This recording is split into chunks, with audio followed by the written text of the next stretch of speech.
وعد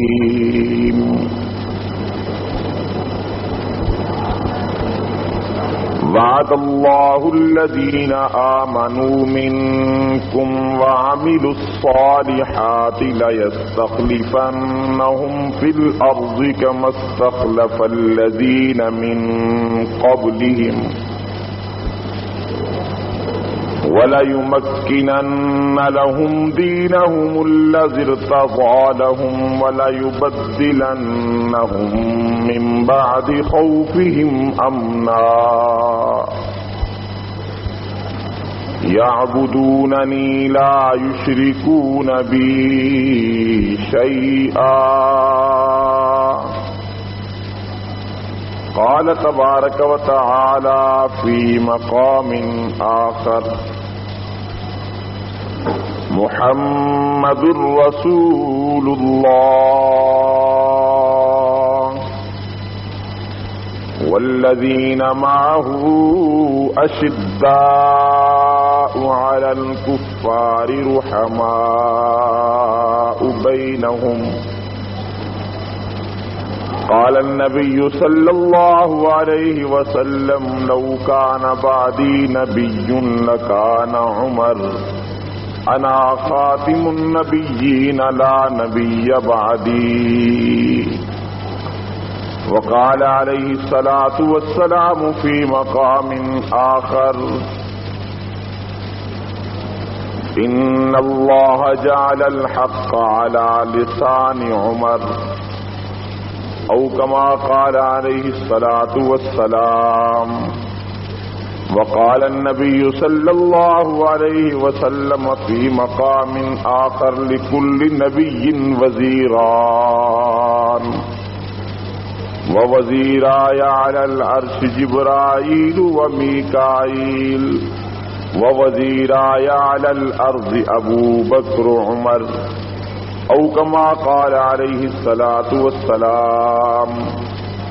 صدق الله وصدق رسوله النبي الكريم، ونحن على ذلك لمن الشاهدين والشاكرين، والحمد لله رب العالمين.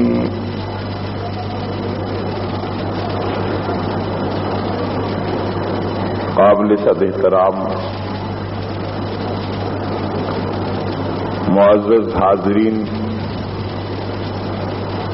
بزرگوں، نوجوان ساتھیوں، قابل قدر اسلامی ماؤں، بہنوں، بیٹیوں،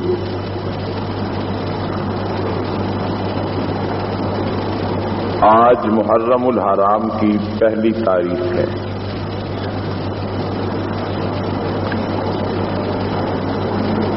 آج کا دن اس لحاظ سے بڑی اہمیت کا حامل ہے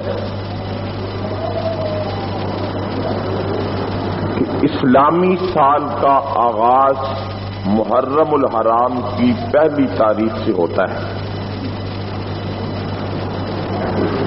گویا کہ آج کا دن اسلامی تاریخ کا پہلا دن ہے سال کے اعتبار سے۔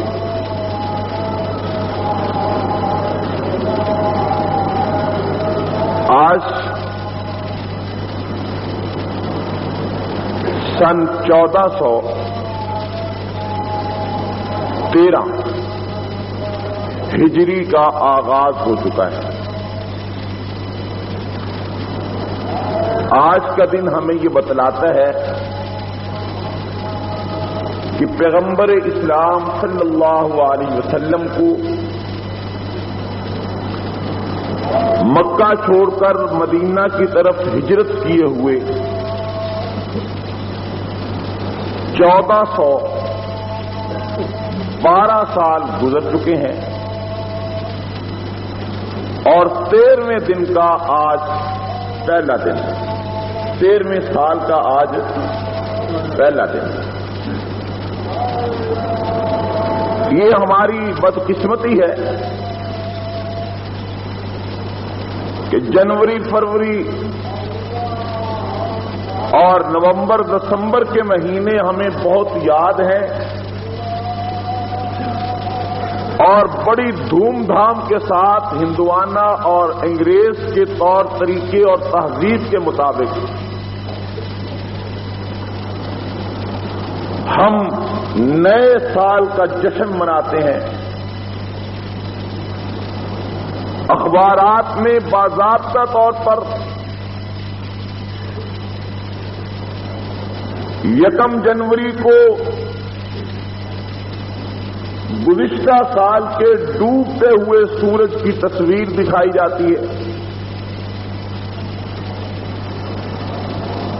اور باضابطہ طور پر 2 جنوری کو 1 جنوری کو طلوع ہونے والے سورج کی تصویر دکھا کر یہ کہا جاتا ہے اللہ ہمارے لیے یہ نیا سال مبارک کرے. اس موقع پر لوگ سیاستدان حکمران اپنے بیان بھی دیتے ہیں، لیکن بدقسمتی دیکھیے کہ مسلمان ہونے کے ناطے سن عیسوی جو عیسائیوں کا شعار اور علامت ہے اس کا ہمارے ہاں بڑا اہتمام کیا جاتا ہے، لیکن اسلامی سال کا آغاز کب ہوتا ہے، اس کی انتہا کب ہوتی ہے، اس کا ہمارے ہاں کوئی شعور نہیں ہے اور کسی کو کوئی پتہ نہیں. الحمدللہ گزشتہ 4-5 سال کی محنت سے اور مسلسل علماء کرام کی ملاقاتوں سے اب آپ آج کا اخبار اگر اٹھائیں تو آپ کو نظر آئے گا کہ اسلامی سال کے آغاز پر آج صدر اور وزیر اعظم کا پیغام قوم کے نام موجود ہے. یہ گزشتہ 3-4 سالہ محنت کا نتیجہ ہے. میرے بھائیوں، محنت ہوتی رہے، کام تسلسل سے جاری رہے، مشکلات پریشانیاں آتی ہیں، مصائب و آلام کا سامنا ہوتا ہے، لیکن آہستہ آہستہ تسلسل کے ساتھ چلنے والا کام اپنے اثرات اور نقوش بہرحال چھوڑتا ہے.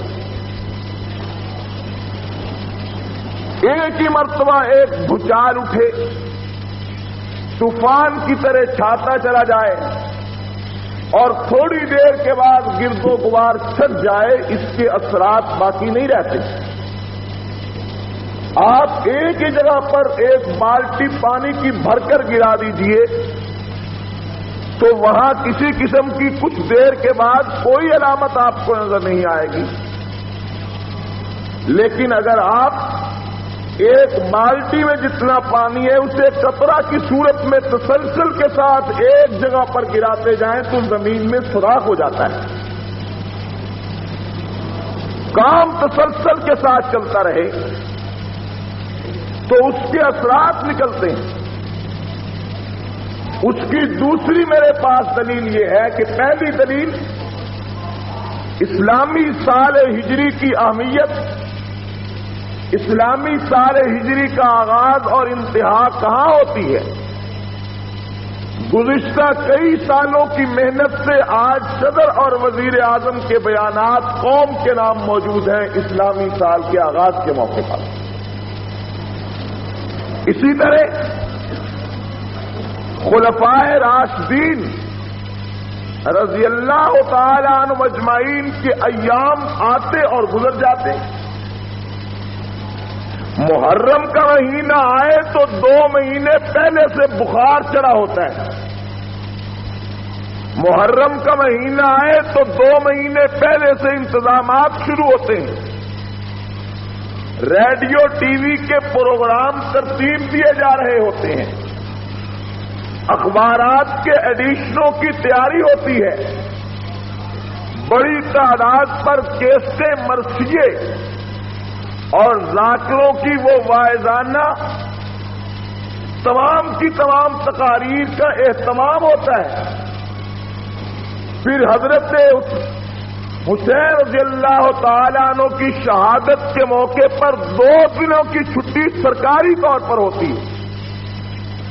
پورے 10 دن ریڈیو اور ٹی وی پہ ایسے معلوم ہوتا ہے کہ جیسے بس صرف اور صرف ایک سوگ کی فضا قائم ہے، مرثیہ ہے، اور ایک ہی مکتب فکر، ایک ہی گروہ اور طبقہ اپنے اظہار خیال کے لیے ٹی وی اور ریڈیو کو اپنی جاگیر سمجھ کر حقیقت، سچائی اور حقیقت کو بیان کرنے کی بجائے محض دھوکہ، فریب، دجل سے کام لے کر اپنی مرضی کے مطابق ریڈیو ٹی وی کو استعمال کرتا چلا جاتا ہے۔ لیکن گزشتہ کئی سالوں کی محنت سے میں نے تو نہیں دیکھا، کیونکہ ہمیں فرصت بھی نہیں تھی اور ہمارے پاس ٹی وی بھی نہیں ہے، گزشتہ کئی سالوں کی محنت سے جن کے گھروں میں ٹی وی ہے وہ اس بات کی گواہی دیں کہ اس مرتبہ حضرت عثمان ذی النورین کی شہادت کے موقع پر اور آج حضرت فاروق اعظم کی شہادت کے یوم پر آپ کو ریڈیو اور ٹی وی میں کوئی خصوصی پروگرام نظر آ رہے ہیں یا نہیں آ رہے ہیں؟ یہ پہلے کیوں نہیں تھے؟ اخبارات اب ایڈیشن شائع کر رہے ہیں۔ میرے بھائیوں، یہ ہے آپ کی اس حرکت، آپ کی تحریک اور جدوجہد اور تسلسل سے کام کرنے کے نتائج، اور آج اسی عنوان سے پورے ملک میں سپاہ صحابہ جمعہ کے نماز کے بعد پورے ملک میں جلوس نکال رہی ہے، تمام تر پابندیوں اور رکاوٹوں کے باوجود، تمام تر دھمکیوں اور تخریب کاری کے اندیشوں کے باوجود، تمام تر مشکلات، دفع چوالی کے نفاذ کے باوجود، یہ تیسرا سال ہے کہ سپاہ صحابہ یکم محرم الحرام کو جلوس نکالتی ہے۔ کچھ لوگوں کو ہمارے اس جلوس پر شرعی طور پر اعتراضات تھے، ہم نے 12 وضاحت کی اور آج بھی میں وضاحت کرنا چاہتا ہوں۔ یہ ہمارا جلوس کوئی سنت، مستحب، واجب یا دین کا جز اس لحاظ کا کوئی جلوس نہیں ہے۔ یہ ہمارا جلوس مستقل کوئی جلوس نہیں ہے، یہ عبادت کا حصہ نہیں ہے، یہ ہمارا جلوس احتجاجی جلوس ہے، مطالباتی جلوس ہے۔ ہم یکم محرم الحرام کو، 22 جمادی الثانی کو اور 18 ذی الحجہ کو انشاءاللہ اللہ نے زندہ رکھا اس سال، ان ایام میں ملک بھر میں شہادت فاروق اعظم کے موقع پر، وفات سیدنا صدیق اکبر کے موقع پر، شہادت حضرت عثمان غنی کے موقع پر، شہادت حضرت علی المرتضیٰ کے موقع پر احتجاجاً جلوس نکالتے ہیں حکومت کے اس رویہ کے خلاف، حکومت کی اس سخت دلی کے خلاف، حکومت کے اس معاندانہ انداز کے خلاف، حکومت کی اس روش کے خلاف کہ جس کے مطابق محرم الحرام کی 9 اور 10 کو وہ چھٹی قبول کر چکی ہے، جس کے مطابق قائد اعظم محمد علی جناح کی وفات اور پیدائش کے دن چھٹی کی جاتی ہے، جس اصول اور ضابطہ کے مطابق قائد اعظم کی وفات اور ان کی پیدائش کے یوم پر رخصت ہے، علامہ اقبال کی وفات کے یوم پر رخصت ہے، اور اسی طرح حضرت حسین کی شہادت کے یوم پر 2 دن کی رخصت ہے، حضرت علی کے شہادت پر بھی رخصت ہے، اور پاکستان کے بننے کے دن پر بھی رخصت ہے، قرارداد پاکستان کے منظور ہونے کے دن پر بھی رخصت ہے، دفاع پاکستان کے دن پر بھی رخصت ہے، 14 اگست کے موقع پر بھی رخصت ہے. اگر تمام مواقع پر رخصت کی جا سکتی ہے اور تمام ایام کو سرکاری سطح پر منایا جا سکتے تو پھر سوال ہے کہ صدیق و فاروق اور عثمان وہ قائد اعظم سے کم تو ہی ہے, وہ سیدنا حضرت حسین رضی اللہ تعالیٰ عنہ سے کم تر درجہ نہیں رکھتے. ان کی حیثیت اور ویلیو علامہ اقبال جیسے کروڑوں پیدا ہو جائے وہ ان کے قدموں کی خاک کا مقابلہ نہیں کر سکتا. جب وہ اتنی ویلیو کے حامل ہے تو ان کے لیے سرکاری طور پر ڈے کیوں نہیں منایا جاتا؟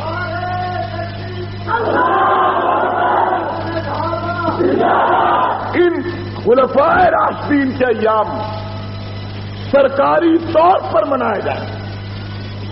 اس میں بھی مسئلے کی روح سے بعض لوگوں کو یہ اندیشہ ہے یا اعتراض ہے کہ آپ بھی چاہتے ہیں دن منایا جائے. دن منانے کی اسلام میں کیا اہمیت ہے؟ جی ہاں, دن منانے کی کوئی اہمیت نہیں ہے اسلام میں, لیکن پاکستان میں اہمیت ہے.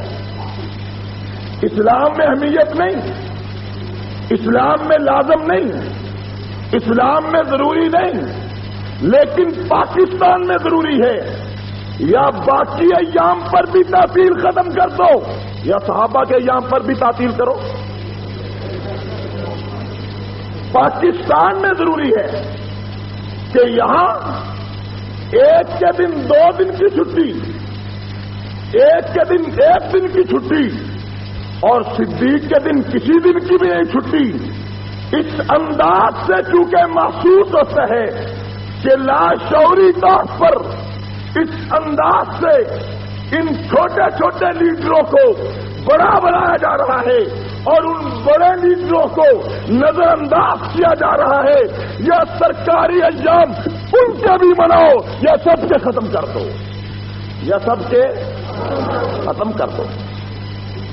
اس مطالبے کے لیے یہ جلوس نکالا جاتا ہے, اس مطالبے کے لیے جلوس نکالا جاتا ہے. اور یہ بھی کہ جب شہادت فاروق اعظم کا یوم آئے, پروگرام تو اب بھی دیے جا رہے ہیں, پہلے تو یہ بھی نہیں تھے, لیکن یہ نہیں جو فاروق اعظم کے ماننے والے ہیں, جو نام فاروق پر جانے قربان کرنے والے ہیں, انہیں موقع دو کہ وہ ٹی وی اور ریڈیو پر آ کر فاروق اعظم کی عظمت کے ترانے گائیں. تم سپاہ صحابہ کو موقع دو, علماء اہل سنت کو موقع دو. کبھی وقت دو ٹی وی پر, ریڈیو پر, کہ ریڈیو پر جنگی شہید کی کیسٹ چلے, ریڈیو پر شہداء شہید قاسمی کی کیسٹ چلے, ریڈیو پر شہید مختار سیال کی کیسٹ چلے. لوگوں کو پتا چلے کہ صحابہ کے نام پر جان قربان کرنے والے فاروق اعظم کے کیسے شدائی تھے. ان کی کیسے آنی چاہیے. میرے بھائیوں, آج کا یہ جلوس احتجاجی اور مطالباتی جلوس ہے. احتجاجی اور مطالباتی جلوس کب تک نکالا جاتا ہے؟ اس وقت تک نکالا جاتا ہے جب تک مطالبہ پورا نہیں ہوتا. اگر ہمارے اس جلوس سے حکومت لرزاں اور ترساں ہے, ہمارے اس جلوس سے سرکاری مشنریاں پریشان ہیں, اگر ہمارے اس جلوس سے محرم الحرام کا امن و امان خطرے میں پڑتا ہے اور تم محسوس کرتے ہو تو پھر تم ہمارا مطالبہ مان لو, ہم جلوس ختم کر دیتے ہیں. ہم یہ تو نہیں کہتے کہ 9 اور 10 محرم کی چھٹی بھی ہے, پورے 10 دن حضرت حسین رضی اللہ تعالیٰ عنہ کا ذکر بھی ہے, پھر بھی خیمے گاڑ کر 10 روز تک روڈ بلاک ہوتے ہیں, پھر بھی 10 روز تک مجلسیں برپا ہوتی ہیں, پھر بھی 10 روز پر کبھی مہدی کا جلوس, کبھی شہید کربلا کا جلوس, کبھی کسی کا جلوس کہ سرکاری طور پہ منایا بھی جا رہا ہے، ریڈیو ٹی وی پہ وقت بھی دیا جا رہا ہے، پھر بھی جلوس نہیں رکتے کہ یہ ماتمی جلوس ہے، یہ ہم نہیں روک سکتے، وہ ضد کرے تو کرے، تم مطالبہ پورا کرو، جلوس ختم ہو جائیں گے، جلوس ختم ہو جائیں گے۔ میرے بھائیوں، حضرت فاروق اعظم رضی اللہ تعالیٰ عنہ کی آج کا دن شہادت کا دن ہے، یکم محرم الحرام۔ حکومت نے بڑی کوشش کی کہ شاید جمعرات کو یکم محرم ہو جائے گی، لیکن اللہ نے فرمایا تم تو چھٹی نہیں کرتے، میں ہی چھٹی دینے والے دن بنا دیتا ہوں۔ تم تو چھٹی نہیں کرتے، میں ایسا دن یکم محرم بنا دیتا ہوں کہ خود بخود چھٹی ہو جائے گی۔ ہر مسجد میں، شاید پاکستان میں کوئی ایسی مسجد ہوگی جس مسجد کا ملا اتنا جاہل ہوگا، اس قدر ناواقف ہوگا، یا صحابہ کی محبت سے اس کا دل اتنا خالی ہوگا کہ وہ آج کے دن ممبر رسول پر فاروق اعظم کا تذکرہ نہ کرے۔ ورنہ آج آپ ایک جلوس کی بات کرتے ہیں، ایک جلوس سے بڑا کرتے ہیں، ایک ایک شہر میں سینکڑوں مساجد موجود ہے، اور آج ایک ایک شہر کی ایک ایک مسجد میں، پاکستان کی لاکھوں مساجد میں فاروق اعظم کا ذکر خیر ہو رہا ہے۔ ہو رہا یا نہیں ہو رہا؟ آج بھی اگر کوئی نہ کرے تو بڑا بے وقوف ہوگا۔ آج تو یکم محرم ہے، آج تو دن ہی فاروق اعظم کی شہادت کا ہے۔ میرے بھائیوں، کوئی عالم دین، کوئی مذہبی لیڈر اتنے بڑے انسان کی شہادت کا دن، اتنے بڑے انسان کی عظمت اور منقبت سے آنکھیں بند نہیں کر سکتا۔ فاروق اعظم رضی اللہ تعالیٰ عنہ کون شخصیت ہے؟ میں نے آخری 15 منٹ میں آپ حضرات کے سامنے وہ تمام حالات بھی بیان کرنے ہیں جو پچھلے ہفتہ میں نے گزار کر، جو پچھلے ہفتہ میں محنت کے ساتھ جہاں تک ہم پہنچے ہیں، تاکہ آپ حضرات کو یہ بھی احساس ہو سکے کہ جنگ کے موجودہ حالیہ حالات اور عوام پر ہونے والے مظالم کے خلاف آپ کے نمائندہ ہونے کی حیثیت سے میں نے کیا کردار ادا کیا ہے۔ میرے بھائیوں، میں عرض کر رہا تھا کہ فاروق اعظم رضی اللہ تعالیٰ عنہ وہ جلیل القدر انسان کا نام ہے کہ جس انسان کو اگر آپ دیگر صحابہ کرام کے ساتھ ملا کر دیکھیں تو ایک نمایاں فرق نظر آتا ہے۔ وہ وہی فرق ہے جو حضرت عطاء اللہ شاہ بخاری رحمت اللہ علیہ کسی شخص نے سوال کر کے کہا کہ فاروق اعظم اور دیگر صحابہ کرام میں کیا فرق ہے؟ فاروق اعظم اور دیگر صحابہ کرام میں وجہ امتیاز کیا ہے؟ تو فرمایا تم نہیں جانتے ہو تو سنو، میں تمہیں ایک جملے میں بتلاتا ہوں۔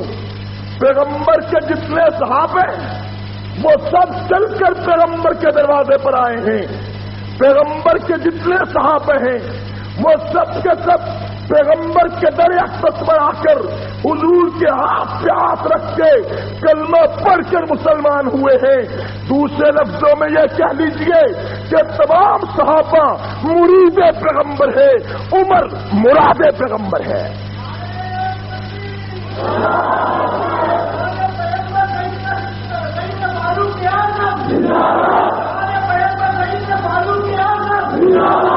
عمر اور دیگر صحابہ میں یہ فرق ہے دوستو، دیگر مرید بن کر آئے اور یہ مراد بن کر آئے۔ سب نے پیغمبر کو مانگا، پیغمبر کے پاس چل کر آئے، اور عمر وہ ہے جسے بارگاہ عزیز سے مانگنے کے لیے پیغمبر بیت اللہ میں گئے، اللہ کے گھر بیت اللہ میں۔ اللہ آپ کو اس گھر کی زیارت نصیب فرمائے۔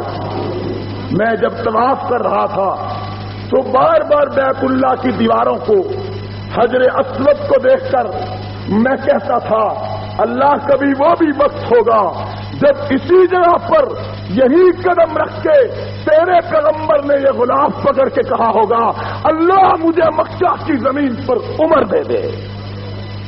اللہم اعز الاسلام بعمر بن الخطاب. پیغمبر اسلام کی دعاؤں کے الفاظ پہ غور کیجئے.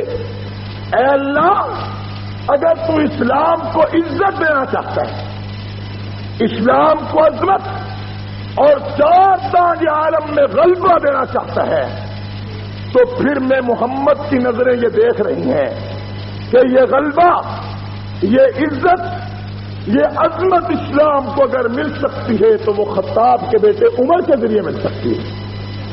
میرے بھائیوں، مانگنے والے اللہ کے رسول ہیں اور مانگ رہے ہیں بیت اللہ میں کھڑے ہو کر اللہ کی بارگاہ سے. پروردگار عالم نے اپنے نبی کے مانگنے پر حضرت فاروق اعظم عطا کر دیے. دیکھیے، آپ بازار میں جاتے ہیں، دکاندار کے پاس گئے، چیز خریدی، جیب سے آپ نے روپیہ نکال کر دیا، آپ 100 کا نوٹ دیتے ہیں، وہ کہتا ہے مولانا یہ کیا ہے؟ آپ جعلی نوٹ لے کر چلے آئے، یہ اصلی نوٹ نہیں. یا پہلے زمانوں کا خیال کیجئے کہ چاندی اور سونے کا درم یا دینار، وہ کہتا ہے یہ کھوٹا ہے، یہ نقلی ہے، یہ اصلی نہیں. تو میں فوراً سوچ میں پڑتا ہوں کہ یہ آیا کہاں سے، یہ آیا کہاں سے؟ میں نے تو نہیں بنایا. پھر مجھے خیال آتا ہے کہ یہ تو میں نے اپنے ایک بہت بڑے محسن سے، ایک نیک سخی انسان سے مانگ مانگ کر لیا ہے. یہ نوٹ، یہ سونا، یہ چاندی، یہ تو فلاں سخی کے دربار سے مجھے ملی ہے اور اس نے دی بھی انعام کے طور پر ہے، مجھے دی بھی تحفہ کے طور پر ہے. تو میں اسے کہوں گا کہ میرا قصور نہیں ہے، دینے والے کا قصور ہے. میرا قصور نہیں، دینے والے کا قصور ہے. میرے بھائیوں، فاروق اعظم رضی اللہ تعالیٰ عنہ پر اگر کوئی الزام تراشی کرے، کوئی تورہ بازی کرے، آپ کی ذات پر، آپ کے کردار پر اگر کوئی انگشت نمائی کرتے ہیں، اسے سوچ لینا چاہیے کہ بات فاروق اعظم تک نہیں پہنچتی، بات تو رب تک پہنچے گی کہ اس رب نے پیغمبر کے مانگنے پہ دیا کیسا. پیغمبر نے تو مانگا تھا اسلام کی عظمت کے لیے، اور رب نے دے دیا کہ جس پہ دنیا گشت نمائی کرے. ایسا ہو سکتا ہے؟ ایسا نہیں ہو سکتا. میرے بھائیوں، یہ وہی فاروق اعظم رضی اللہ تعالیٰ عنہ ہیں کہ جن کے آنے سے بلند آواز سے مکہ کی زمین پر نعرہ تکبیر لگا. یہ وہی فاروق اعظم ہیں جن کے آنے سے بیت اللہ کے بند دروازے کھل گئے. اذان کا وقت ہوا، اس کے بعد نماز کی تیاری ہونے لگی. حضرت فاروق اعظم نے سوال کیا، اللہ کے رسول اب کیا کرنا ہے؟ فرمایا عمر، اللہ کی عبادت کے لیے نماز پڑھنا ہے. عرض کیا کہ نماز کہاں؟ جواب دیا کہ دار ارقم میں. عرض کیا اللہ کی عبادت اللہ کے گھر میں کیوں نہ کر لیں؟ حضور نے فرمایا عمر، تیری قوم مجھے اللہ کی عبادت بیت اللہ میں نہیں کرنے دیتی. عرض کیا اللہ کے رسول، جب تک عمر ایمان نہیں لایا تھا اس وقت تک چھپ چھپ کے نمازیں ہوتی تھی. آج عمر ایمان لے آئے اور کلمہ پڑھ کے مسلمان ہو جائے، میرے ایمان لانے کے بعد اگر آج بھی چھپ کر نمازیں پڑھے تو ایمان لانے کا فائدہ کیا؟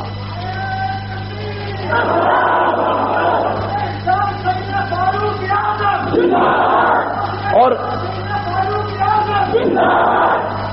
میں کہا کرتا ہوں کہ ایک مرتبہ حضرت عائشہ رضی اللہ تعالی عنہا نے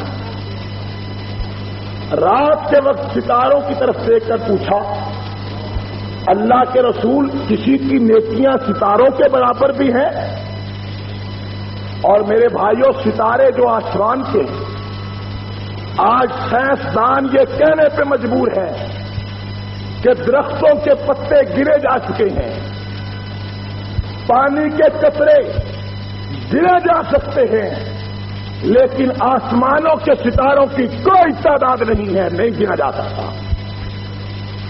جب آگے بڑھو اور ستارے، جب آگے بڑھو اور ستارے، کہکشاں ہیں، وہ اپنے دامن میں کروڑوں لے ہوئے ہیں، اس سے آگے بڑھو تو اس سے بڑے ستارے، اس سے آگے بڑھو تو اس سے بڑے ستارے۔ فرمایا کہ ستاروں کے برابر نیکیاں کس کی ہیں؟ فاروق اعظم کی۔ میں نے اس پر بڑا غور کیا کہ آدمی روزانہ اگر 1 کروڑ بھی نیکی کرے تب بھی کمپیوٹر کے ذریعے حساب ہو سکتا ہے، اس کا شمار ہو سکتا ہے، اس کی تعداد کا اندازہ لگایا جا سکتا ہے، لیکن فاروق اعظم کی نیکیوں کا شمار کیوں نہیں؟ میں آپ کو ایک بڑی قیمتی بات یہاں بتانا چاہتا ہوں۔ اچانک میری نظر اسی واقعے کی طرف آئی، اور حدیث پیغمبر ہے، قرآن پاک کی آیت بھی ہے، من جاء بالحسنۃ فلہ عشر امثالھا، جو ایک نیکی کرے اسے 10 گنا بدلہ ملے گا۔ اور پیغمبر کا فرمان ہے، الدال علی الخیر کفاعلہ، جو کسی نیکی کا ذریعہ بنے، کسی نیکی کے وجود میں آنے کا سبب بنے، وہ کرنے والے کے کھاتے میں بھی جاتے۔ والوں کو سامنے رکھیے، بیت اللہ، اگر کوئی وہاں کھڑے ہو کر نماز پڑھتا ہے تو کتنی نمازوں کا ثواب ملتا ہے؟ بولیے بولیے، کتنی؟ 1 لاکھ۔ ایک آدمی اکیلے نماز پڑھے تو 1 لاکھ، جماعت کے ساتھ پڑھے تو 27 لاکھ، رمضان میں پڑھے 1 نماز اکیلا پڑھے تو 70 لاکھ کا ثواب، نماز کے ساتھ جماعت کے ساتھ پڑھے 27 کو 70 سے ضرب دیجئے کہ 1 نماز سے کروڑوں نمازوں کا ثواب۔ حاجی حج پہ گیا، کروڑوں نمازوں کا ثواب لے کر واپس پلٹا، اندازہ کیجئے کہ قیامت تک کتنے حاجی آئیں گے؟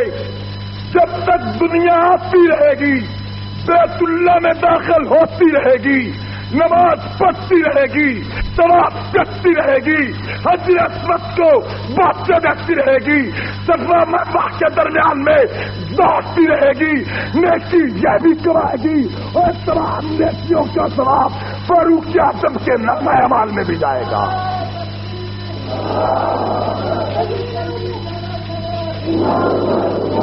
تمام نیکیوں کا حساب فاروق اعظم کے کھاتے میں بھی کیوں جائے گا؟ کہ دروازے بند تھے، دروازے، نماز کوئی نہیں پڑھ سکتا تھا، طواف کوئی نہیں کر سکتا تھا، حجر اسود کو بوسے کوئی نہیں دے سکتا تھا، یہ فاروق تھا جس نے بند دروازے باہر کر دیے، یہ فاروق تھا جس نے مسلمانوں کو بیت اللہ لے دیا۔ بیت اللہ جب تک کھلا ہے، دنیا جب تک نماز پڑھتی ہے، عمر کے نامہ اعمال میں ثواب جاتا رہے گا۔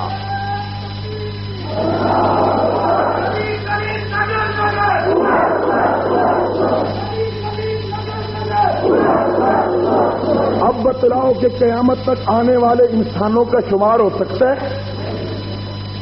قیامت تک آنے والے حاجیوں کا شمار ہو سکتا ہے؟ ہر حاجی کے ثواب کا شمار ہو سکتا ہے؟ ایک حاجی کے نیکیوں کا شمار نہیں تو جس کے نامہ اعمال میں قیامت تک کے حاجیوں کی نیکیاں پہنچنی ہے، اس کے نامہ اعمال کا اندازہ ہو سکتا ہے؟ اسی لیے پیغمبر نے فرمایا ستاروں کے برابر نیکیاں عمر فاروق کی ہیں۔ میرے بھائیوں، ابھی ہم نے جمعہ کے بعد اطمینان کے ساتھ سکون کے ساتھ پرامن طریقے سے باوقار انداز میں ہم سب حضرات نے ریل بازار سے ہوتے ہوئے احتجاجی جلوس کی صورت میں جانا ہے. کسی قسم کی کوئی حلچل، کوئی گڑبڑ، کوئی ایسا انداز اختیار نہیں کرنا کہ کسی کو پریشانی کا سامنا ہو. میں خود اس جلوس میں آپ کے ساتھ ہوں گا. کہاں؟ ریل بازار میں. چلو حکومت نے پانی چھڑوا دیا ریل بازار میں، تو باقی بازار کون سے بند ہو گئے؟ کوئی بات نہیں، ہم اس کا روٹ طے کر لیں گے پرامن طریقے سے. جہاں بھی جلوس چلے ایک جگہ پر جا کر رکے گا، ایک دو تقریریں ہوں گی، دعا ہو جائے گی، تاکہ وہ احتجاجی سلسلہ جو مولانا حق نواز شریف کی آرزو و تمنا کے مطابق شروع کیا گیا ہے اس پر پورے ملک میں عمل ہو سکے. آپ اس کے لیے تیار ہیں؟ اس کے لیے تیار ہیں؟ یہ پرامن ہوگا. اب میرے بھائیوں، میں نے اہم باتیں آپ کے سامنے اب ذکر کرنا ہے. یہ 2-3 رکے ہیں. عائشہ کا مزار کہاں ہے؟ میرے بھائیوں، جنت البقیع میں اب بھی چلے جاؤ، سانپ نظر آتا ہے. جسے شک ہے اسے کہو کہ تجھے اگر شک ہے تو کسی حاجی سے پوچھ لے. یہ جتنا افسانہ بنایا گیا ہے یہ محض من گھڑت اور جاہلوں کو دھوکہ دے سکتا ہے. حاجی جو آنکھوں سے صدیقہ کائنات کا مزار دیکھ کر آیا اسے دھوکہ نہیں دے سکتا. جھنگوی بازار میں مولانا جھنگوی شہید کی تصویر آویز ہے. سپاہی صحابہ کا پرچم لگا ہوا ہے، جھنڈا پھٹ چکا ہے، بجلی کی تاریں ساتھ ہیں. مقامی کونسلر سے جس نے یہ جھنڈا لگایا ہے پہلے وہی اس کا اہتمام کرے. یار میں نے ایک اور بات سنی ہے، لوگوں نے ڈر کے مارے گھروں سے جھنڈے اتار دیے. یہ بات صحیح ہے؟ اور اتنے کچے ہو یار، اس بات سے ڈر کر ایسی بات نہیں ہونی چاہیے. لگا دیجئے جھنڈے. جھنڈے کی وجہ سے پہلے تو جھنڈے کا مسئلہ نہیں تھا. میں نے اس وقت بھی آپ کے لیے جنگ لڑی ہے. اللہ کے فضل سے میں ابھی عرض کرتا ہوں کہ آپ کے لیے جو ہم نے کوششیں کی ہیں وہ کہاں تک کامیاب ہوئی ہیں. جمعہ کے جلوس بھائیوں، آج جمعہ کے جلوس میں چیئرمین بلدیہ کی طرف سے ایک ہم اہم اعلان کریں گے، جس اعلان کا شدت سے عوام کو بڑی دیر سے انتظار تھا. انشاءاللہ العزیز، تاکہ یہ پتہ چل سکے کہ جھنگ کی بلدیہ اور دیگر بلدیات میں فرق ہے. ایک بات بلدیہ نے پاس کر دی ہے کہ تمام خلفائے راشدین کے ایام پر بلدیہ کی طرف سے تحصیل ہوا کرے گی. دوسری بات، تمام اہم چوکوں کے نام تجویز کر کے وہاں باضابطہ اسے بلدیہ سے منظور کر کے تختیاں لگائی جا رہی ہیں. لیکن ایک اہم بات جس کا جلوس کے اختتام پر ہم اعلان کریں گے وہ ہم اسی وقت آپ کو بتلائیں گے کہ بلدیہ کی طرف سے یہ اہم اعلان کیا جاتا ہے. میرے بھائیوں، جنگ کی زمین پر جو کچھ ہوا ایک ہفتہ تک، کیونکہ جماعت کی قیادت باہر تھی اور لوگ جیلوں میں تھے، اگر میں یہاں سے جاتا ہوں تو افواہوں کا گرد، پریشانی اور لوگ سکون سے نہیں سوتے. میں نے ضروری سمجھا کہ پہلے 8 دن یہی جنگ میں رہوں، یہاں بیٹھ کر اپنے گرفتار شدگان کو رہا کرایا جائے، یہاں بیٹھ کر لوگوں کو سکون اور تحفظ کا احساس دلایا جائے، اور 8 دن تک اتمام حجت کے لیے ہم یہ بھی دیکھ لیں کہ اتنے بڑے ظلم کے بعد حکومت ہمارے ساتھ کیا کرتی. میرے بھائیوں، چنانچہ قیادت تشریف لے آئی. جمعہ کے بعد ہفتہ کے روز ہم نے رخت سفر باندھا. لاہور میں جا کر ویڈیو کیس سے تمام تر زخمیوں میں سے اہم زخمی حضرات کی تصویریں اور ان کے میڈیکل سرٹیفکیٹ لے کر جب ہم نے بڑے بڑے افسروں کو جو صوبائی افسر ہیں ان کی ٹیبل پہ رکھے، خدا کی قسم ان کی گردنیں جھک گئیں، کہنے لگے کہ واقعی تم مظلوم ہو اور تمہیں اس ظلم کا بدلہ ملنا چاہیے۔ میرے بھائیوں، اس سے اگلا انداز ہم نے یہ اختیار کیا کہ یہ ہماری جنگ ایک تعلقات اور افسر شاہی کے ذریعے ہے۔ ہم نے عدالت کا رخ اختیار کیا، عدالت کے رخ پر گئے۔ چنانچہ آپ کو معلوم ہونا چاہیے ہائی کورٹ کے جج کے پاس یہاں کے مظلوموں کی طرف سے deputy commissioner, S P, jail کے عملے کے خلاف ہم نے رٹ دائر کی اور تمام مظالم بیان کیے۔ ہائی کورٹ نے آئی جی پولیس پنجاب کو یہ ہدایت دی ہے کہ وہ 8 روز کے اندر اندر یا اس ظلم کا ازالہ کریں یا جواب دے۔ جواب دینے کی صورت میں ہائی کورٹ آرڈر کرے گا کہ تمام آدمیوں پر ظلم کے نتیجے میں ڈی سی اور ایس پی پر پرچہ کاٹ دیا جائے، پرچہ کاٹ دیا جائے۔ وہ بھی پھر ظالموں کی لسٹ میں آ کر عدالت میں کٹہرے میں کھڑے ہو کر پھر وہ بھی تفتیش میں آئے، میں بھی تفتیش میں آؤں، تاکہ پتہ چلے عوام پہ ظلم کیسے کیا جاتا ہے۔ اس کے بعد ہم نے اسلام آباد کا رخ کیا۔ اسلام آباد میں وفاقی وزیر داخلہ، وفاقی وزیر مذہبی امور اور دیگر وفاقی حکام سے مل کر جب ہم نے ان کے سامنے یہ تصاویر، یہ ویڈیو کیسٹیں اور یہاں تک کیفیٹیریا میں تمام صحافیوں کے سامنے جب ہم نے یہ تصویریں پیش کی، وہ سر پکڑ کے بیٹھ گئے کہ ہمیں نہیں معلوم تھا کہ جھانسی زمین پر اتنا بڑا ظلم ہو گیا ہے۔ اس کے بعد ہم نے بدھ کے روز غالباً بدھ کے روز صدر پاکستان سے ملاقات کی۔ اس کے سامنے ویڈیو، اس کے سامنے تصاویر، جنگ کے حالیہ مظالم، جنگ کے پیچھے کے حالات، سوئی گیس کا مسئلہ، شناختی کارڈ میں مذہب کا خانہ، مولانا مختار سیال کے کیس کی تفتیش، یہ اہم مسائل ہم نے صدر کے سامنے رکھے اور میں نے یہ بھی کہا کہ میں محسوس کرتا ہوں ہم سے سیاسی انتقام لیا جا رہا ہے۔ وزیر اعلی پنجاب ہم سے سیاسی انتقام لے رہا ہے، آپ ہدایت کیجیے۔ چنانچہ یہاں کوششیں تھی کہ وزیر اعلی سے ملا جائے، میں نے کہا میں ملنے کے لیے تیار نہیں ہوں، وہ ہمارے سیاسی مخالف ہیں، وہی سب کچھ کرا رہے ہیں۔ لیکن مجھے صدر نے کہا کہ آپ وزیر اعلیٰ کے پاس جائیں، میں اسے آرڈر کرتا ہوں۔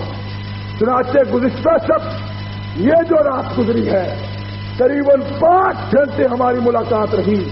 صدر کے آرڈر آ چکے تھے کہ ان کی بات سنی جائے، ان کے ساتھ انصاف کیا جائے، انہیں ظلم کا بدلہ لے کر دیا جائے۔ چنانچہ کچھ باتیں محرم کے حوالے سے تھیں۔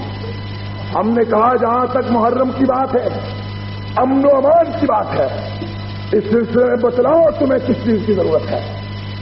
ہم امن و امان کے سلسلے میں تمہارا تعاون کرنے کو تیار ہیں، بشرطے کہ شیعہ لیڈروں سے یہ وعدہ لے دیں کہ وہ جلسوں میں اور جلوسوں میں اور اپنی مجلسوں میں صحابہ کرام پر طعن و تشدید نہیں کریں گے۔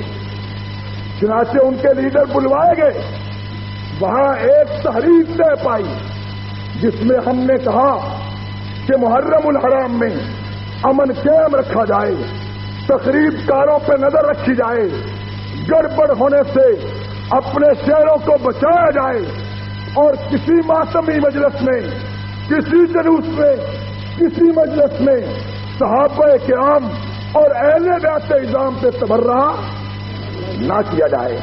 اس پہ ہم نے دستخط کر دیے ہیں. آج رات کو ٹی وی پر آپ دیکھیں گے, روزانہ اخباروں میں دیکھیں گے. اس کے بعد میں نے اور مولانا فاروقی صاحب نے وزیر اعلیٰ سے پھر الگ میٹنگ کی. میں نے کہا جناب, میں آپ کے سامنے کہنا چاہتا ہوں, آپ ہم سے انتقام لے رہے ہیں, آپ زیادتی کر رہے ہیں, آپ تسلسل کے ساتھ ہمیں پیسنا چاہتے ہیں, یہ آپ کی غلط فہمی ہے. انہوں نے کہا کہ مجھے کلمہ نصیب نہ ہو. میں نے کہا یہ آپ کی بات ہے. بہرحال یہ ضرور ہم محسوس کرتے ہیں ہمارے ساتھ زیادتی ہو رہی ہے. انہوں نے ڈویژنل انتظامیہ کو بلایا, میں نے مظالم کی تصویریں ان کے سامنے رکھی. انہوں نے کہا کہ آپ کے ساتھ یہ خود رابطہ کریں گے, اگر آپ کے نقصانات کا ازالہ نہ ہو, آپ کی زیادتیوں کا ازالہ نہ ہو, تو پھر صدر کے پاس آپ جا سکتے ہیں, ہماری شکایت کر سکتے ہیں. میں نے کہا جی یہ تو ازالے کی بات ہے, آپ الیکشن کے موقع پر سوئی گیس کا وعدہ کر کے آئے تھے, اس کا کیا بنا؟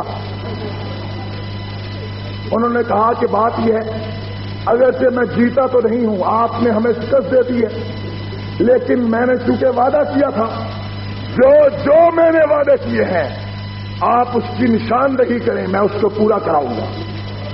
میں نے کہا آپ پورا کرائیں, سوئی گیس دلوائیں, وعدے پورے کریں, پھر ہم آپ کو جنگ میں استقبالیہ دیں گے.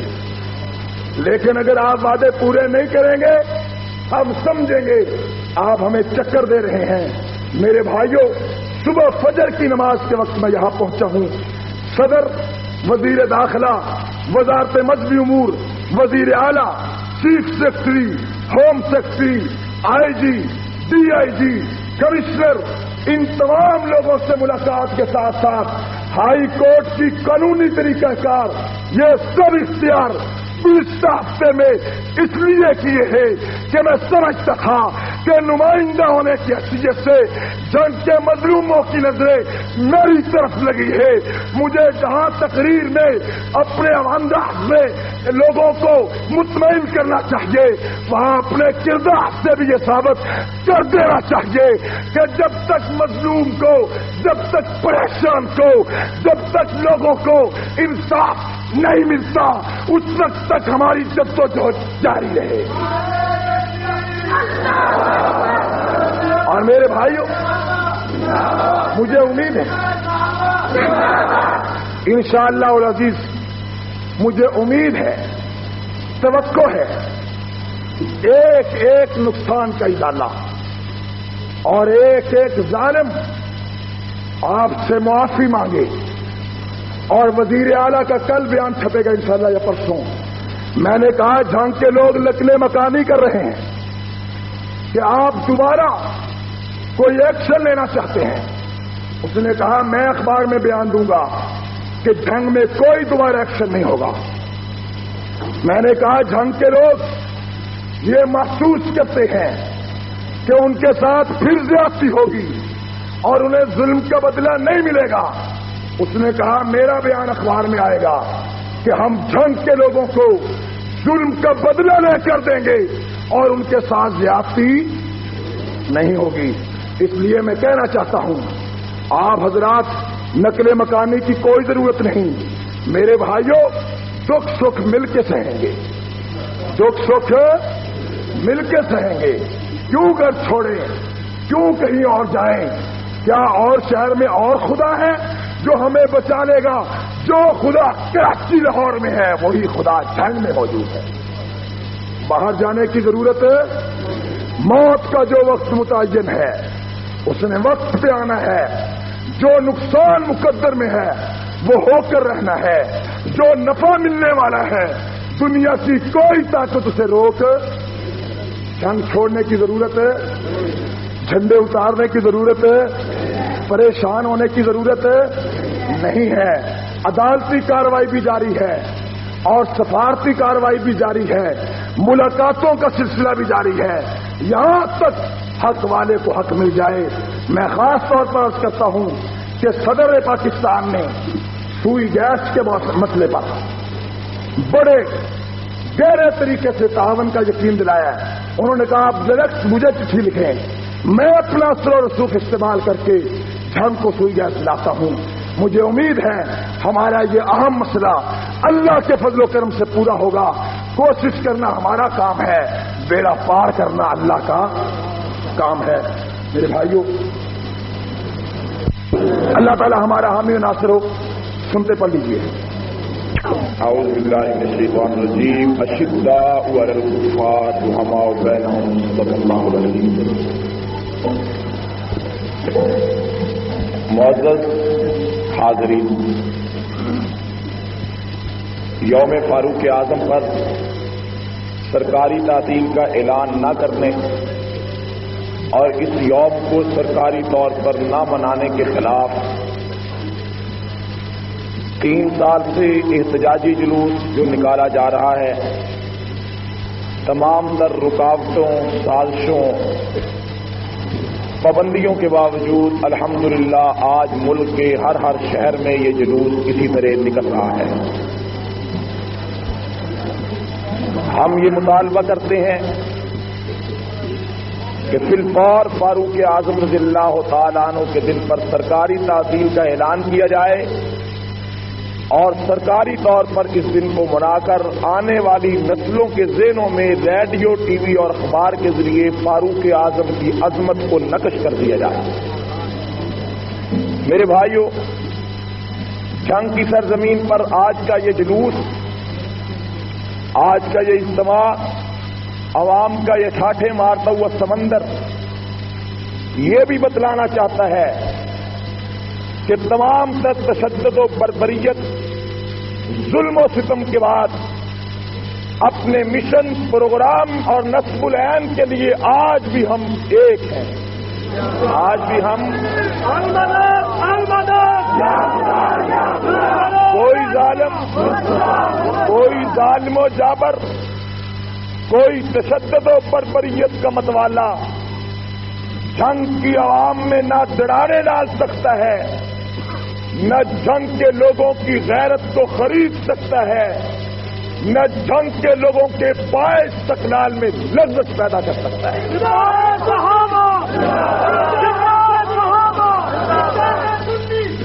میرے بھائیوں, حضرت فاروق اعظم رضی اللہ تعالیٰ عنہ کی فضیلت و منقبت کیا ہے, صرف ایک بات کہہ کے ختم کروں گا. وہ اتنا عظیم انسان ہے جو آج بھی پیغمبر کے ساتھ بستر لگا کر سویا ہوا ہے. ساری دنیا جاتی ہے, پیغمبر کے روضے پر کھڑے ہو کر سلام پڑھتی ہے. جو نہیں پہنچ سکتے وہ یہاں سے درود و سلام کا تحفہ بھیجتے ہیں. کوئی یہاں سے بھیجے, کوئی جہاں وہاں جا کر پڑے. جب بھی تربت پیغمبر پہ سلام آئے گا, صدیق و فاروق کے ساتھ آئے گا.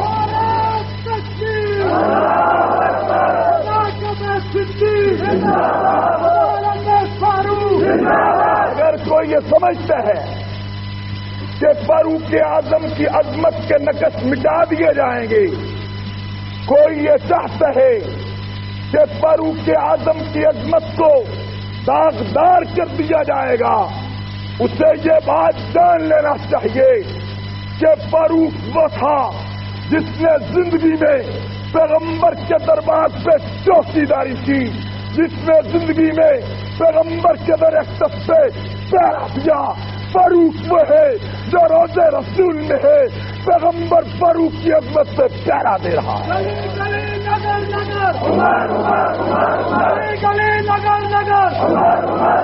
اگر کسی کے بس میں ہے تو وہ پیغمبر سے فاروق کو جدا کر کے دکھائے. 14 صدیوں میں ایک درجن سے زائد کوشش سے ہوئی کہ فاروق کو پیغمبر سے جدا کیا جائے. ایک کوشش نور الدین زنگی کے دور میں ہوئی کہ سرنگ لگا کر پیغمبر کے وجود انور کو نکالنے کی کوشش کی گئی تاکہ جدائی ڈال دی جائے. پیغمبر اسلام کی زیارت زنگی کو ہی فرمایا مدینے میں آؤ, ان کتوں کو مجھ سے جدا کر دو. وہ آیا, اور انہیں پکڑا تختہ دار پہ لٹکا دیا. ایک کوشش ایک اور موقع پر ہوئی جس کا فضائل حج میں ذکر مولانا شیخ الحدیث زکریا رحمۃ اللہ علیہ نے کیا ہے کہ 40 ایرانی مکہ کے گورنر سے ساز باز کر کے مدینہ پہنچے. رات کے وقت گورنر مکہ نے کہا، مدینہ نے کہا دروازے والے دربان کو کہ تم جو بھی آئے جو کہہ رہے ان کو نہیں روکنا. وہ دیکھتا ہے کہ کدالے لے کر، کسی لے کر، زمین کھودنے کے آلات لے کر 40 آدمی پیغمبر کے روضے کے پاس آئے اور وہ چاہتے تھے کہ روضہ رسول کو اکھاڑ کر ابو بکر عمر کے اجسام نکال لیں. وہ کچھ نہیں کر سکا. رب کی بارگاہ میں سخت دعا ہو گیا. وہ کیا دیکھتے زمین پھٹ گئی. سالوں کے 40 انسان غرق ہو گئے. مدینہ جانے والوں آج بھی اس جگہ پہ کالا نشان موجود ہے. مر جانا تیرے دشمن، مر جانا تیرے دشمن. تو آج ان دو واقعات سے آپ کو معلوم ہونا چاہیے کہ دنیا کی کوئی طاقت ابو بکر عمر کو پیغمبر سے جدا اس لیے کہ اس پہ پہرا رب دے رہا ہے. اس پہ پہرا رب دے رہا ہے. میرے بھائیوں، گرمی کا وقت ہے. فضیلت فاروق اعظم کے جلسے اور جمعہ کے اجتماعات میں باتیں ہوں گی. یہ ایک جلوس تھا جو پورے ملک میں نکل رہا تھا. یہاں نکالنا ضروری تھا کہ یہ ہمارا مرکز ہے. یہاں نکالنا ضروری تھا کہ لوگوں کے احساس میں یہ بات آئے کہ کسی کی ضرورت نہیں کہ وہ تقریب داری کرے. یہاں نکالنا ضروری تھا کہ انتظامیہ کو پتہ چلے عوام آج بھی متحد ہے. یہاں نکالنا ضروری تھا کہ دنیا کو پتہ چل جائے کہ نظم و ڈسپلن جس کا نام ہے سپاہ صحابہ کی وہ علامت بن چکا ہے. سپاہ صحابہ، سپاہ صحابہ، نہ ڈبنے والی، نہ ڈبنے والی، نہ ڈرنے والی. میں اس موقع پر اعلان کرتا ہوں، کسی دکاندار سے کوئی سامان، کسی ریڑھی والے کا کوئی پھل، کسی کی دکان سے کوئی سوئی بھی اگر ضائع ہوئی ہو، نقصان ہوا ہو، وہ ہاتھ اٹھا کر ابھی لے لے، یہ بعد میں آ کر لے لے. اس لیے کہ ہم ثابت کرنا چاہتے ہیں یہ شہر ہمارا ہے، یہ شہر ہمارا ہے، یہ گلیاں ہماری ہیں، یہ دکانیں ہماری ہیں، یہ مکان ہمارے ہیں. اور اس شہر کی ترقی کے، اس شہر کو اوج سریا تک لے جانے کے ذمہ داری ہم پر ہے. اور اس موقع پہ اعلان کرتا ہوں، آج کے بعد کسی بھی چنگی پر راہداری وصول نہیں کی جا سکتی. نعرہ تکبیر، بلدیہ جنگ، بلدیہ جنگ، بلدیہ جنگ. میرے پاس کھڑے ہوئے میں انہیں آج کہنا چاہتا ہوں کہ تمام چنگیوں پر بورڈ لگائیں، کہیں کہ اگر کوئی کسی سے راہداری مانگے، چیئرمین کے گھر کا فون یہ ہے، بلدیہ کا فون یہ ہے، اعظم طارق کے گھر کا فون یہ ہے، سپاہ صحابہ کے آپس کا فون یہ ہے. اس شخص کا لباس کا رنگ، اس کے نقش و نگار، اس کا نام، اگر نام نہیں معلوم لباس نقش و نگار بتلا دو کہ میں فلاں جگہ سے فون کر رہا ہوں، فلاں راہداری مانگتا ہے. اگر ہم وہاں پہنچ کر اس کا گریبان نہ پکڑے تو پھر کہنا کہ جھوٹ بولتے.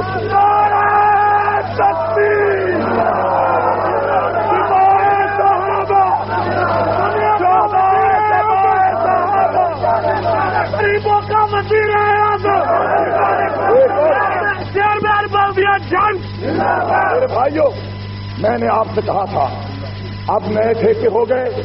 انشاءاللہ یہ صفائی یہ خود میں پیدل آپ کے ساتھ چل کے آیا ہوں، اور راستے کا پانی اس میں سے چل کر آنا یہ علاقے کے کونسلر اور چیئرمین صاحب کو ساتھ دلانے کے لیے کافی ہے.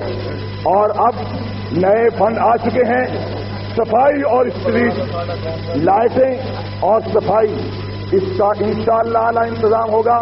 محرم کے دن گزرتے ہی بلدیہ نے طے کر لیا ہے ہم ہفتہ صفائی منائیں گے. آج تک اگر نہیں منایا تو میں آپ کو بتاتا رہا ہوں کہ فنڈ نہیں تھے، بلب دینے کے لیے پیسہ نہیں تھا.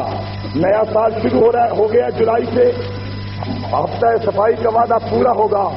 شہر کو سونے کی طرح چمکائیں گے، شہر کو سونے کی طرح چمکائیں گے۔